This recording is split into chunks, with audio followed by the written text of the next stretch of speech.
Доброе утро, с вами Агробизнес, в студии Роза Хузина. И сегодня в выпуске мы расскажем вот о чем.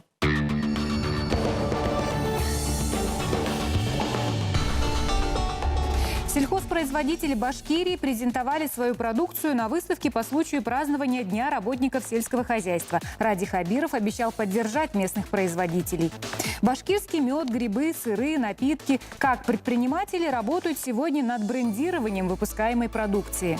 И в Башкирском государственном аграрном университете создан новый учебный класс по изучению конструкции современных тракторов. Подробнее обо всем этом смотрите прямо сейчас.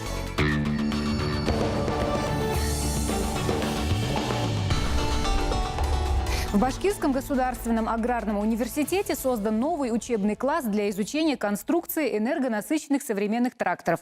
Он оснащен оборудованием общей стоимостью свыше 7 миллионов рублей. В качестве наглядного пособия в учебном классе установлены трактор «Кировец» серии К4, а также его оригинальные комплектующие. Благодаря 3D-моделированию и дополненной реальности студенты получат возможность проецировать различные узлы и агрегаты, которые входят в состав семейства трактора «Кировец» К4. Данная модель активно будет использоваться в учебном процессе. Мы надеемся, что это послужит укреплению практической подготовки наших студентов. Не секрет, они на своих плечах выносят такую большую цель. Это техническое обеспечение сельского хозяйства, выполнение различных технологических приемов в растениеводстве и животноводстве. Мы надеемся, что открытие 6 ноября данной лаборатории позволит усилить практическую подготовленность студентов, укрепить их теоретическую базу, ну и также, несомненно, позволит привлечь и инженерно-технических работников, которые работают сегодня на селе, для того, чтобы они повысили свой профессиональный уровень. Данную лабораторию мы получили с помощью наших работодателей, наших партнеров, которые уже многие годы работают. Не один класс создан у нас на базе нашего факультета. И считается, что база нашего факультета является одной из лучших в Российской Федерации. Только для примера могу сказать, что мы провели 2 всероссийских отраслевых чемпионата по стандартам WorldSkills на базе нашего факультета в 2017 и 2018 годах.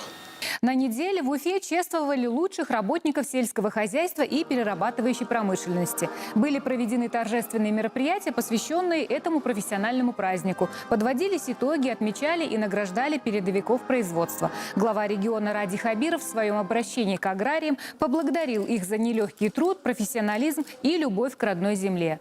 Вы действительно гордость нашей республики, ее кормильцы и пример для нашей молодежи. Спасибо вам огромное. Прекрасно знаю, насколько тяжел крестьянский труд.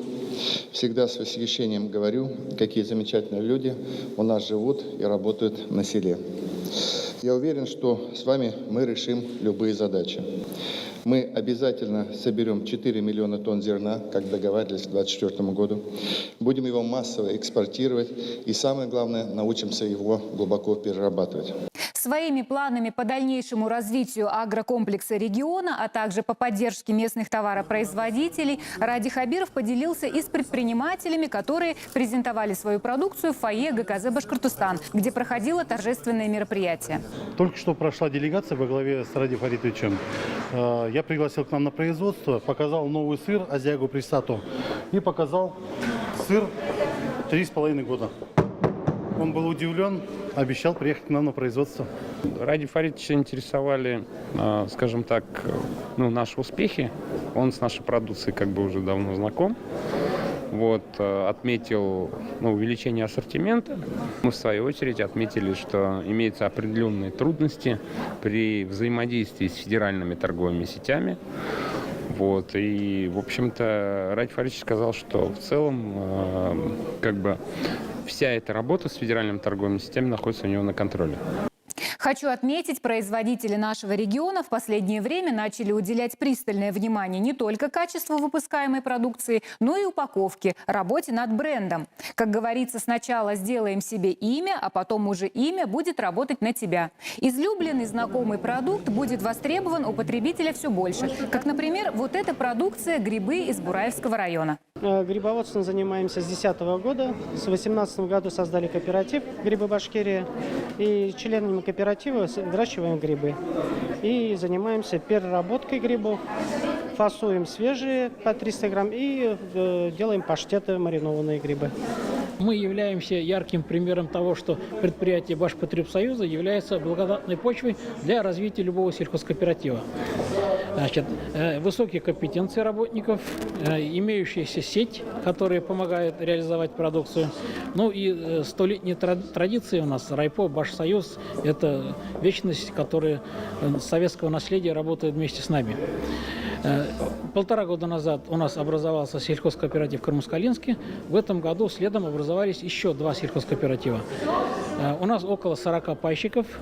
Специализируемся мы на предприятии общественного питания. Сейчас стали производить полуфабрикаты.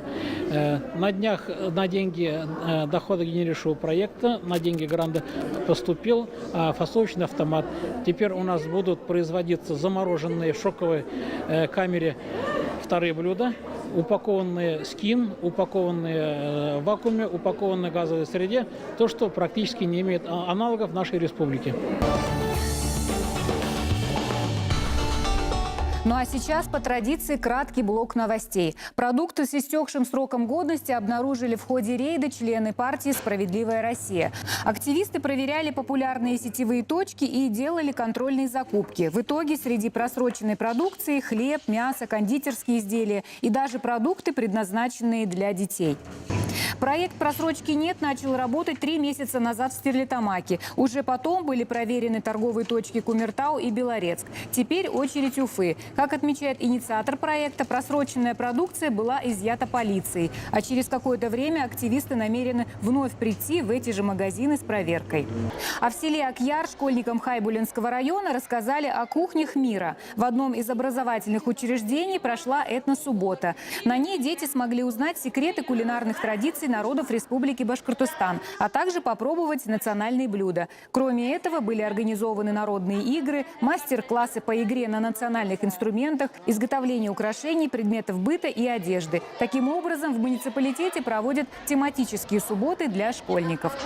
В Стерлитамакском районе оценили готовность ферм к предстоящей зимовке. На пленарной части говорили о новациях в сфере переработки молока и процессе кормозаготовки. А в ходе практической части семинара участники посетили молочно-товарные фермы и обменялись опытом. Такой формат встреч позволяет фермерам во всеоружии встретить холодное время года. Первый в Башкортостане семинар совещания о переводе скота на зимне-стойловое содержание состоялся в Балтачево. Речь шла об обеспечении сохранности молодняка, а также о ветеринарно-санитарных требованиях к зимовке. Надо отметить, что в Балтачевском районе 2019 обозначен годом животноводства. Этому сектору сельского хозяйства уделено особое внимание. При господдержке было закуплено 400 голов крупнорогатого скота молочной породы. Это позволило получить ощутимые результаты в надоях. В Стерлитамакском районе идет уборка подсолнечника. Зерновые там уже убраны, и комбайны сейчас переоборудуются под сбор подсолнухов. В районе он посеян на площади почти 20 тысяч гектаров. Собранные маслосемена отправляются на зерноток в Николаевку и Октябрьское, где они проходят доработку, сушку, здесь же и складируются. Для района это основная культура, которая дает хороший доход хозяйствам. А недалеко от села Талбазы Аургазинского района местные жители засняли на видео крупных медведей. На кадрах видно, как пара быстро пересекает поле. Напомним, это далеко не первое за последнее время появление косолапых в населенных пунктах. Хищники нападают на домашний скот, заходят на пасеки. Специалисты связывают такое поведение с увеличением их популяции. И напоследок приятное событие. На днях наша телерадиокомпания «Башкортостан» подвела итоги конкурса «Алтын бишик. Золотая колыбель». Главный приз трактора отправился в Училинский район. Напомню, церемония награждения победителей состоялась на телеканале «Россия-1» Башкортостан. В прямом эфире лучшим участникам вручили мини-трактор и телевизоры от спонсоров, после чего победители ответили на вопросы журналистов. Конкурс «Алтын бишик. Золотая колыбель» проводится несколько лет подряд. В этом году конкурс был посвящен столетию республики. Участниками стали жители 6 деревень из 5 районов Башкортостана. В каждое село выезжала съемочная группа телевидения и делала репортажи о жизни простых жителей, людей труда. По результатам народного голосования на сайте ГТРК победителем стала деревня Малоказакулова Училинского района. За эту деревню проголосовали 27 294 зрителя. На этом сегодня все. Пришло время прощаться. С вами была я, Роза Хузина, и программа «Агробизнес». Смотрите нас ровно через неделю на нашем телеканале. До свидания.